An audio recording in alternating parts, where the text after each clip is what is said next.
Welcome to this session of Energy Conservation and Management. Myself, Anirban Sarkar, Assistant Professor, Mechanical Engineering Department of JIS College of Engineering. Today, our topic is energy savings in industries. In industries, they are the major sources of energy consumer in modern society. That is nearly accounting for 40% of energy uses, total energy uses. Coal or oil are heavily used, especially by primary industry and manufacturing and refining industries. Gas is being used increasingly to replace coal because it is cleaner fuel producing less impact on the environment.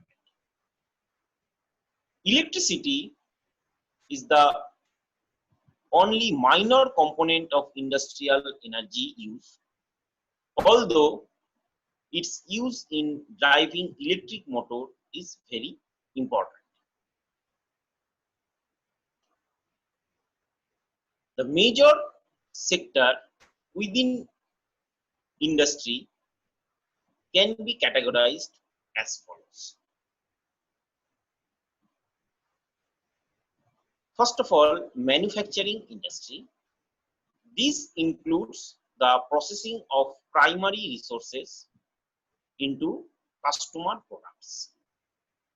Mineral refining, oil refining, and chemical manufacturing are some areas of energy uses where considerable savings could be made.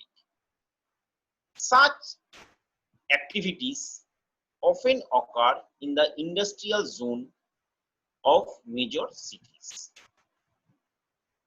Power generation. The power generation industry is a massive user of fossil fuel and accounts for more than 50% of international greenhouse gas emissions. Many power stations are very inefficient, and these are strong economic and environmental incentives to save energy in the power supply industry. Most cities have major power stations, and these are often a cause of air pollution as well. Mining industry is also a major source of industry where significant energies are used. It is a primary type of industry which generally occurs outside cities, often in remote part of the country. Energy intensity is high in most mining operations, but there is an intensive to save energy because energy wastage is reflected in the cost of minerals. So if energy waste is more, the end product cost will be more. So this manufacturing sector, power sector, mining, agriculture, construction, everywhere, if energy wastage are there, ultimately the end product is costlier. Agriculture industry is another major user of primary energy which takes place in rural area and is largely beyond the scope of city government to influence it. Construction is a modest user of energy, particularly liquid fuel, because this activity often takes place at sites where electric power is not readily available. Considerable savings are available in this sector because there is often a large amount of wastage in construction activities. The main focus will therefore be on energy savings in manufacturing and power generations, as these are the major user of industrial energy in cities. Energy auditing in industry. Energy auditing in industry takes a similar approach to audit undertaken in the commercial sector. And analysis of existing energy consumption records to determine where, how, and how much energy is being used in the plant. It will also seek to identify trends in consumption data.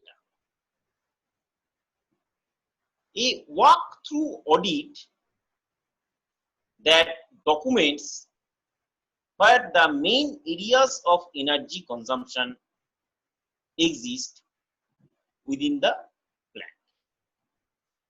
This phase will identify any obvious area of wastage together with the most promising areas for potential savings. A detailed analysis phase, which will take the data obtained in the previous two phases and prepare detailed plans for energy savings options. These plans will include detail on energy use and cost of each stages of production process, as well as costing and expected payback period of the various energy savings option proposed. In case of industrial sectors, the main focus should be level 3 auditing, where the individual processes are analyzed. For example, the production of steam for use in commercial laundries. Although level 1 auditing, which focus on analysis of energy use through an investigation of the tariff structure of existing energy purchases, should be undertaken. The greatest potential for savings in the industrial sector will usually revolve around the selection, operation, and maintenance of the efficient equipment in the process. Planning for energy efficiency in industrial process. So need a concrete plan for energy efficiency in industrial sectors. And once the initial energy audit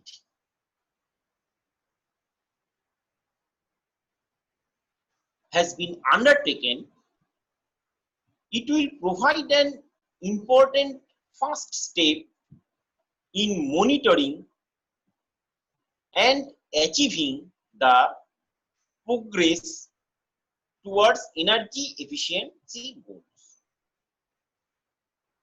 This information is the baseline energy consumption or the energy uses associated with current practices in the factory as well as existing equipment.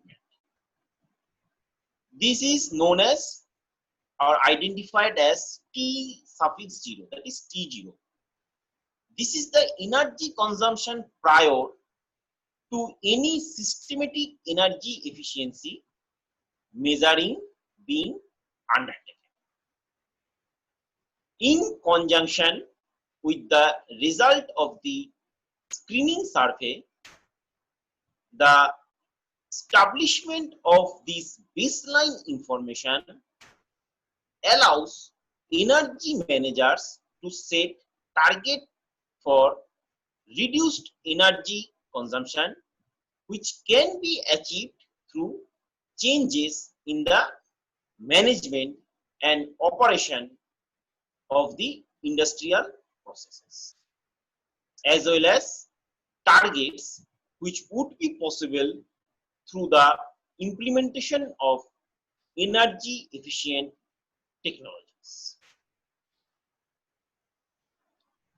In this regard, some targets are fixed and these are categorized into short-term energy efficiency target, long-term energy efficiency target, and innovative energy efficiency target.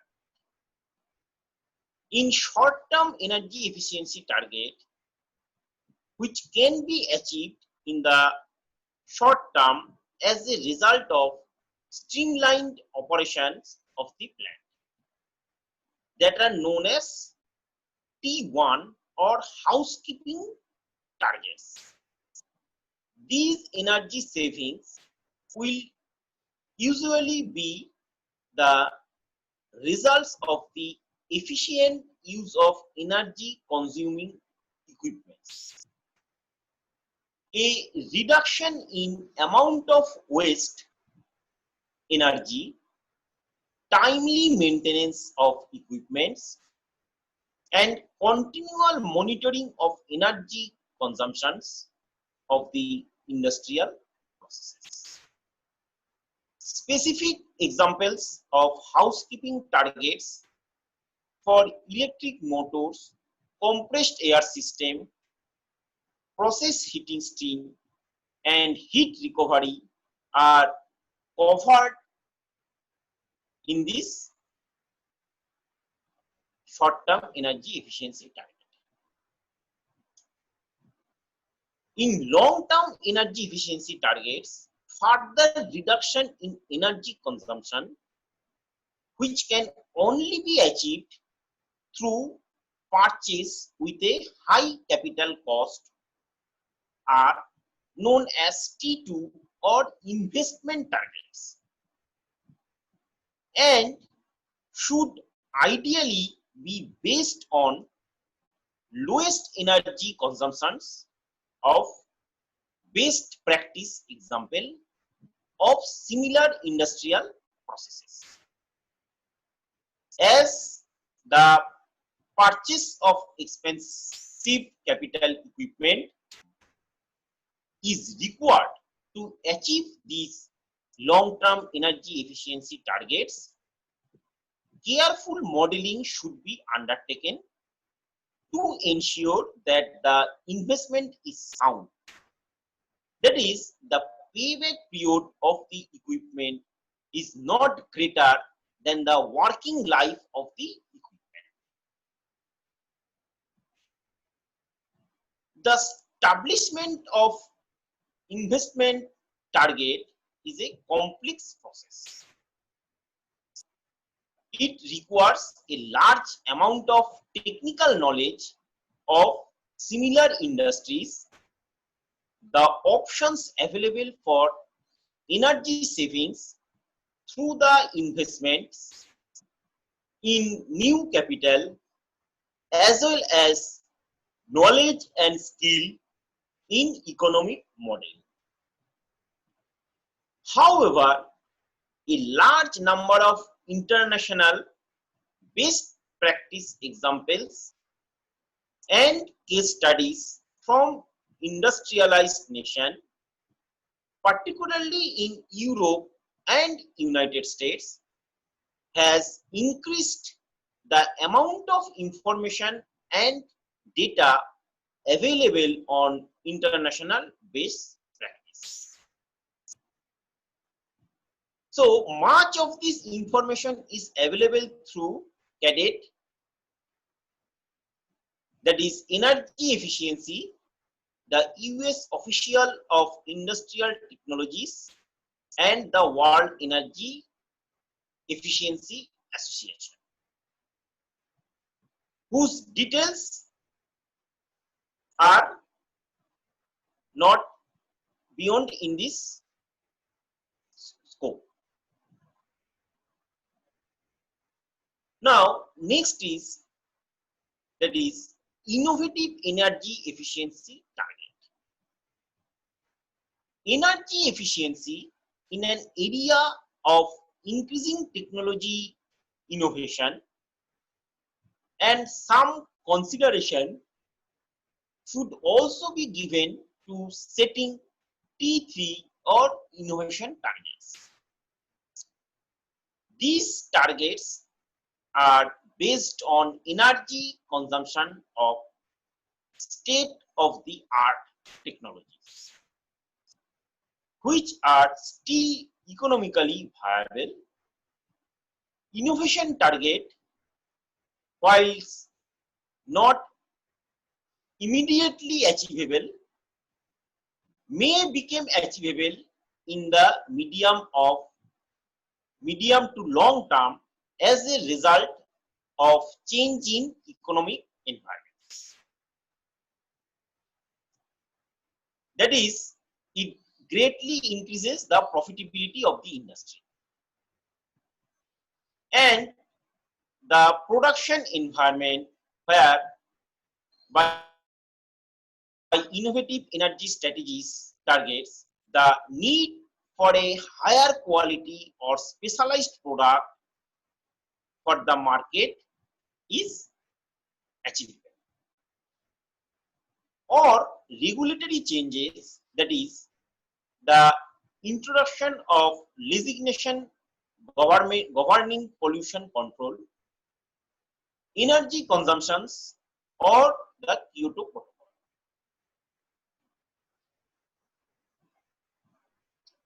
Number C, strategies for energy savings in industries. The strategies for achieving energy saving in industry are quite different to those for most of other sectors. Industry is very diverse and is often controlled by very large multinational corporations. In this context, the appropriate approach need to be carefully considered. Industry is generally repetitive to effort to cut its energy cost, but is less likely to be attracted to regulatory measures that increases its operating cost.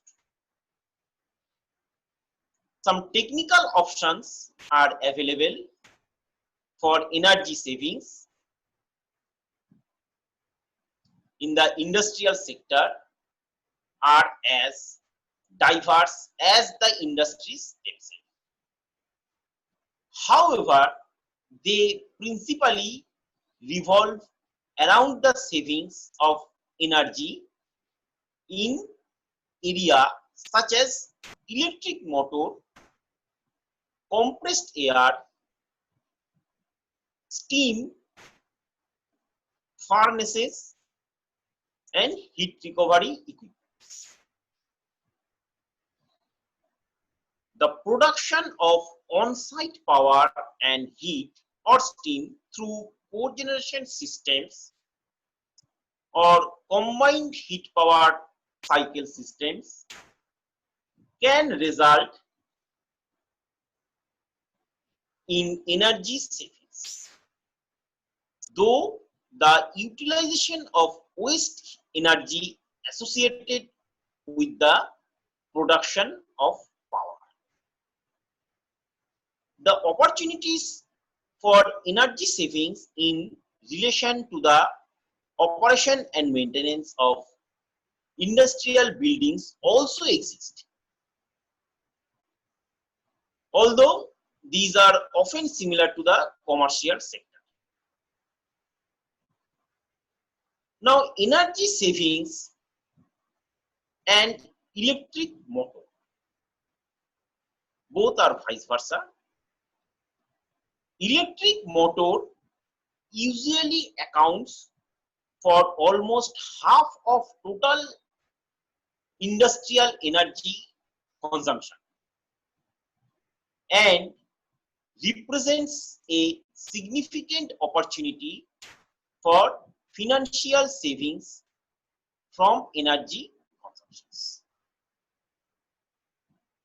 Four areas offer potentially savings with regard to the selection and operation of electric motor, that is energy efficient motor, that is T2, that is which is comes under innovative energy efficient strategies.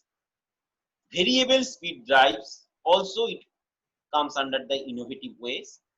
Correctly sized motors, this is also similar, and regular maintenance, that is comes under the short term strategies.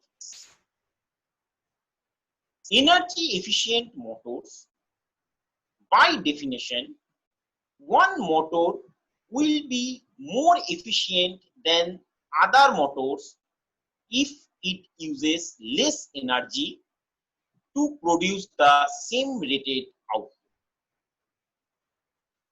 Most energy efficiency motors are usually constructed with higher quality materials and advanced manufacturing techniques and result in less waste energy being produced through reduced vibration, noise, and heat. Some countries have adopted minimum energy performance standards for new electric motors. Many others have developed standards which motor must meet in order to sold as energy efficient. These regulatory measures offers the potential for long-term savings, although are unlikely to result in wide-scale energy reduction in short term, as they are rarely retroactive, relating only to future purchases, which may be made 5 to 10 years in the future. Next is variable speed drives. Electric motors which are able to operate at different speeds according to the amount of power supplied to the drive unit are known by a variety of terms including variable or adjustable speed drives and or variable frequency drives, as well as inverters, although not all inverters are variable speed drives. Variable speed drives are ideal for situation where a motor or the device of the motor drive does not operate at full capacity during its entire operation. For example, the fan and pumps in HVAC system and distribution system in processes. In these situations, the variable flow rate of fluid is often obtained by physically restricting the system to achieve the lower flow rate or installing vanes and throttles. Variable speed drives allow the speed of the drive and hence the flow rate of the fluid to be reduced by decreasing the amount of power supplied through the use of power control units. The main advantage of this drive is when the speed of the fluid fluctuates between low and high flow rates. For example, low flow rates of conditioned air in a temperature controlled building, a smaller amount of power can be used to drive the units as compared to single speed drives. Correctly motor size. In many applications, the speed of a device powered by an electric motor, which is relatively, the speed is constant, and hence the rated power consuming also constant. In these situations, high efficiency single speed motors are ideal as they are usually more efficient near the rated load of a motor than variable speed drives. However, careful attention should be paid to ensuring that the motor is not significantly oversized given by the usual load, as with application where the load fluctuates. Motors which are operated at less than full load are operating far less efficiently than those at or near at rated.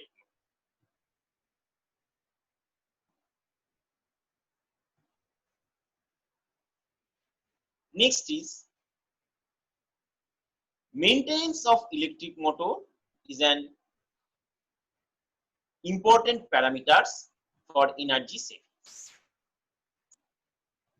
As with other price of capital, electric motors and their devices that drives should regularly serviced and maintained to ensure components are clean and free from dust and oil. Operating at peak performance as compared to manufacturer's specifications, identify areas of wear or damage before the performance of the motor is degraded.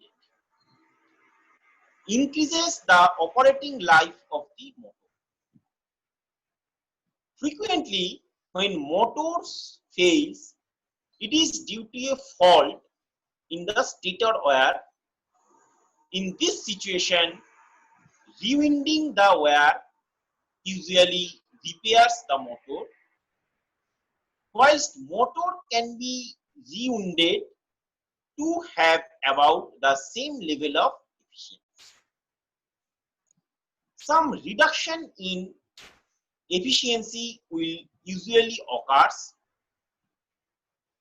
It is usually not practical or cost effective to have an electric motor of a lower efficiency rewounded to a higher efficiency, as the material used in the stator core and rotor will also influence the overall efficiency of the motor. However, a motor failure does not represent an opportunity to upgrade to a higher efficiency. Energy savings and compressed air systems. In many industrial processes, compressed air systems can consume a large component of energy uses and hence offer the potential for large financial savings from reduced energy consumptions. The largest component of a compressed air system is the compressor unit. Compressor can utilize a variety of fuel sources including diesel, petrol and electricity. Whilst that this discussion will focus on electric compressor, the principle applies across all fuels. Although predicting financial savings may be difficult where fuel price, especially for oil-based fuel, fluctuates rapidly. Energy savings from compressed air system will usually result from savings into two areas. One is compressor unit, that is T2, comes under T2, that is long scale strategy, and distribution system, which is comes under either short time or long term strategies. Compressor units, at the heart of the compressor, irrespective of fuel type, there are three areas that are essential for energy efficiency. One is compressor motor, compressor elements, also known as air end, and compressor control systems. Compressor motors, energy savings for motors is general are discussed at the length of previous of this section.